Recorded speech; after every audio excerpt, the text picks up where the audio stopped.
অনেকক্ষণ থেকে তোমাকে কল করছি, তুমি রিসিভ করছো না কেন? আর কোনোদিন আমার ফোন রিসিভ করবে না এটা ভেবে নিয়েছো নাকি? আরে না না, ওরকম কিছু না। নামাজ পড়ছিলাম তাই ধরতে পারিনি। সরি। অনেকবার কল দিছো। তোমাকে তো হলুদ পাঞ্জাবিতে খুব সুন্দর লাগছে। এ কি গায়ে হলুদ শেষ তোমার? আমার না হিন্দুদের বিয়ে দেখার খুব শখ ছিল, কিন্তু তোমারটা তো দেখাই সম্ভব না। তুমি কান্না করছো? আরে না না, চোখে কি জানি একটা পড়লো মনে হলো, তাই চোখে হাত দিছি। কিছু পড়ছে হয়তো। হ্যাঁ, চলে গেছে। তারপর সবকিছু এক নিমেষে কিভাবে শেষ হয়ে গেল, তাই না? এমনটা তো হওয়ার কথা ছিল না। আমাদের গল্পটা তো অন্যরকম হতে পারতো। হ্যাঁ, সরি। আরে না না, ঠিক আছে, ইটস ওকে। এখানে তো তোমার কোনো দোষ নেই।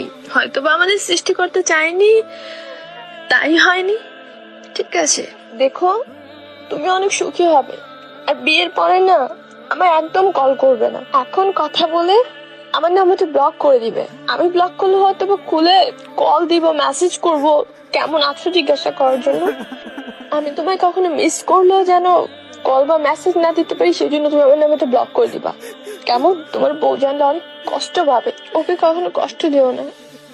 দেখবা, ও তোমাকে আমার থেকেও বেশি অনেক ভালোবাসবে। ও আমার থেকেও বেশি তোমায় ভালো রাখবে। তুমি দেখে নিও। আচ্ছা, রাখছি। আমাকে ডাকছে ওইদিকে। আর তো কখনো কথা হবে না। ভালো থেকো তোমরা একসাথে।